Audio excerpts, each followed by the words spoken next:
Doctor وشما آپ سے bed number 3 کے پیشنٹ کی فائل بنانے کا کہا تھا، ابھی تک روم میں نہیں آئی فائل۔ میرے ڈاکٹر علی بغیر روم ناٹ کیے دائیں بائیں دیکھے بغیر اس پہ سر پا پہنچے تھے۔ جی سر وہ تیار ہے۔ سوری مجھے بات ڈھونڈ رہی تھی۔ اس نے جلدی سے فائل اٹھا کے ان کے حوالے کی۔ جب وہ وسط سے ملی وہ فائل ہی دینے جا رہی تھی مگر اس پہ دماغ سے یہ بات بڑھ کر نکل چکی تھی۔ تبھی ڈاکٹر علی کافی دیر انتظار کے بعد وہاں آئے تھے، جبکہ وہاں پر موجود تیسرا شخص وشما پر اتنا راگ جتاتے شخص کو دیکھ کے صرف پا رہا تھا اور وشما ڈاکٹر علی کو جھوٹے سچے وزر پیش کر رہی تھی۔ دیکھیے یہ آپ کو لاسٹ وارن ہے، پہلے بھی ہم آپ کی لائف دماری سے کیے گئے قانون سے پریشان رہتے، اگر آپ کو کام کرنا ہے تو ہر طرح سے پنکچوئل ہونا پڑے گا، کیونکہ آپ کے نان سری سرویے سے ہم کوئی اپنا نقصان نہیں کروانا چاہتے۔ 80,000 ایکسپلینیشن کے بعد بھی وہ شخص اپنی سنا رہا تھا۔ وشما تو ایک منت سے برداشت کر رہی تھی مگر مہک کو اس کا رویہ کھٹک رہا تھا۔ ایکسکیوز می مسٹر، اتنے بڑے ہاسپٹل میں کام کرتے ہیں آپ، تو کیا آپ کو کسی نے مینرز نہیں سکھائے کہ اپنے وکر سے کیسے بات کرتے ہیں؟ کیا آپ کتنے مینرز لیس ہیں کہ ایک فیڈرل سٹاف کے رول میں بغیر ناپ انٹر ہو رہے ہیں؟ پہلے کچھ رولز آپ بھی فالو کر لے۔ قریب فوجی لہجے میں مہک ان سے مخاطب تھا، جبکہ ڈاکٹر علی تیسرے شخص کی مدافعت پر ہڑبڑائے تھے۔ UMSP ڈاکٹر علی نے لڑکڑائے لیجے میں دریافت کیا۔ وشما اس عجیب صورتحال پر پریشان سی مہک کو دیکھ رہی تھی۔ یہ میری مسز ہے، وشما نائب وزارت کے لفظ پر زور دیتے ہوئے اس نے کہا تھا، اور میں اپنا تعارف کروانا لازمی نہیں سمجھتا، میں چلے ہاں۔ نائب نے وشما کی طرف ہاتھ بڑھاتے ہوئے سخت لہجے میں کہا تھا۔ اس کے پاس نائب کی بات ماننے کے علاوہ کوئی چارہ نہیں تھا۔ اس نے ڈاکٹر علی کے سامنے نائب کا ہاتھ جھٹکنا مناسب نہیں سمجھا، اس پہ ہاتھ پر اپنا لذرتا ہاتھ رکھا اور اس کے برابر میں چلتے ہوئے ہاسپٹل سے باہر نکل آئی۔ گاڑی تک کا سفر ایک جانب خاموشی کے نظر کب سے چل رہا ہے؟ یہ سب اور کیوں تم اتنا مس بہیو برداشت کر رہی ہو؟ محب نے چیختے ہوئے لہجے میں دریافت کیا تھا، اور میں یہ بھی اچھے سے جانتا ہوں کہ تم نے اپنی مرضی سے ہاسپٹل جوائن کیا ہے۔ پر یقین لہجہ وشما پر دھروں پانی پھیرا تھا۔ اسپی خاموشی محب کو مزید بھڑکا رہی تھی۔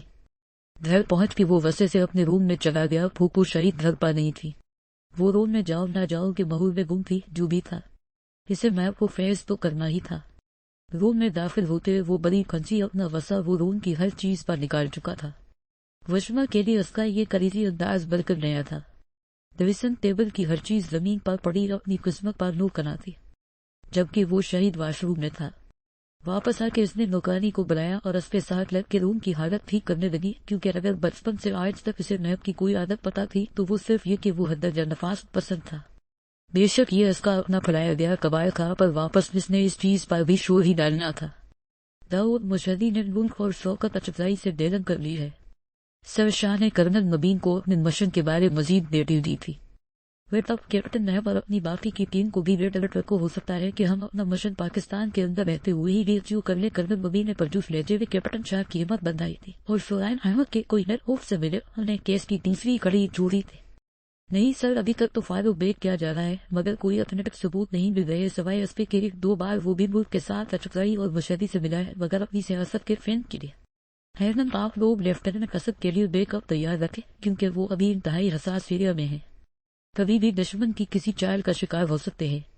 کرنل مبین کے لہجے میں اپنے چہیتے سٹوڈنٹ کے لیے شفقت بھری ہوئی تھی، پر کچھ پریشانی بھی۔ یس سر، اللہ ان کا حامی و مددگار ہے، انشاء اللہ اس بار جیت ہماری ہوگی۔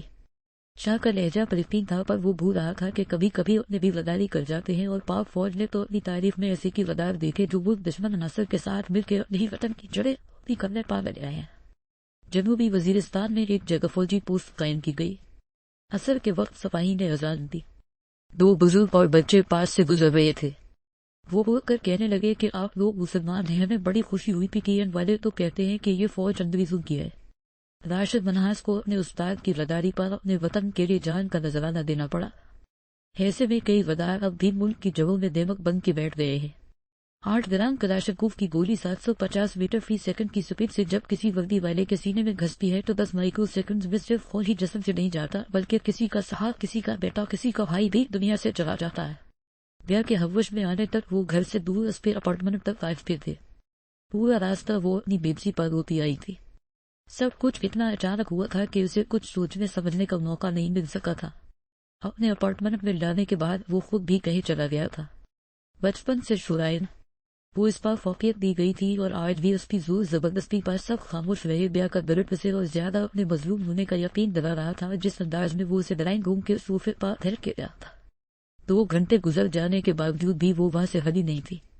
دروازہ کھلنے کی آواز پر اس نے سر اٹھا کے دیکھا. سامنے وہ تروتازہ چہرے کے ساتھ موجود تھا جبکہ بیا زخمی شیرنی بنی اس کی طرف بڑھی تھی.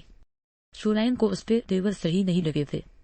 اس سے پہلے کہ وہ اپنے نوکیلے ناخنوں سے اس کا نوچتی بروقت اس پہ دونوں ہاتھ مروڑ کے پیچھے کیے اور اسے گھما کے اپنے سینے سے اس کی پشت لگائی جیسے پولیس والے نے ہتھکڑی لگا کہ وجن کو اپنے اندر کیا پیا اس کے جوابی کارروائی کے لیے بلکہ تیار نہیں. ہاتھوں میں اٹھنے والے درد کی شدت نے ایک بار پھر آنکھوں سے پانی روا کیا تھا. شولائن احمد پر وار اتنا آسان نہیں ہے. مائی لو اس پہ کان کی لو کو اپنے گرم لبوں سے چھوتے ہوئے پردت آواز میں اس سے مخاطب ہوا تھا جبکہ بیا رسپی سانسوں کی آواز بھی سن سکتی تھی. چھوڑو مجھے جنگلی انسان درد ہو رہا ہے. مجھے آنکھوں میں آنسو بھرے ہوئے تھے جبکہ مسلسل دریا زاری سے آواز بہت بھاری ہو رہی تھی. اتنا آسان کہاں ہے. بیان احمد اب تک تو آپ کو اپنی من مانی کے لیے چھوڑا ہوا تھا مگر شرعی تمہیں ہی رزق راس نہیں تھی. اپنے اس حال کی زبدار تم خود ہو کیا سوچ کے بولا تھا. اس کا اشارہ دادی ماں سے ہونے والی گفتگو کی طرف تھا. نہیں رہنا مجھے آپ کے ساتھ بار بار کہوں گی. میں اس کی ڈھیلی پڑتی گرفت سے خود کو آزاد کرواتے ہوئے وہ بولی تھی. زبردستی کا رشتہ ہے یہ شولائن احمد جس کو میرے سر مسلط کیا گیا ہے.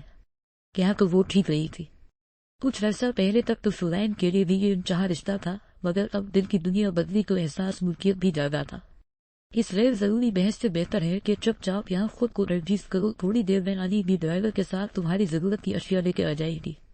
وہ اسے اپنی سناتے ہوئے کچن کی جانب بڑھا تھا کیونکہ کم از کم اسے بیا سے امید نہیں تھی کہ وہ کھانا اسے سرو کرے گی. اپنے لیے کھانا نکالنے کے بعد اس نے بیا کو کھانے کی پیشکش کیے بغیر ہی کھانا کھایا اور روم میں جاتے ہوئے اسے بھی کھانے کا مشورہ دیتا گیا تھا جبکہ بیا اس پہ انداز پر ترملا کے رہ گئی. داؤد مشہدی نے ایران کے ذریعے کچھ تجارتی سامان منگایا تھا. بظاہر اس نے پاکستان میں امپورٹ ایکسپورٹ کا بزنس سٹارٹ کیا تھا اور اس کاروبار میں ملک اور رچائی بھی اس پہ ہنگا تھے. ان تینوں کو لیڈ کرنے والے شخص کے نام سے وہ لوگ صرف واقف تھے جبکہ عنقریب وہ اس سے ملاقات بھی کرنے والے تھے. بظاہر شرافانہ طرز پر زندگی جینے والے یہ لوگ اندر سے کتنے خطرناک تھے اس کا اندازہ کوئی نہیں لگا سکتا تھا. شاہ اپنی ٹیم کے ساتھ انہیں ٹارگٹ کیے ہوئے تھا. اسد کے ذریعے وہ ان کی ایک ٹوٹی پر نظر رکھے ہوئے تھا. داؤد مشہدی کے تجارتی سامان میں بہت بڑی تعداد میں اسلحے کی اطلاع انہیں مل چکی تھی مگر وہ فی الحال کسی بھی طرح کی کارروائی کر کے اپنے دشمن کو مشکوک نہیں کرنا چاہتے تھے.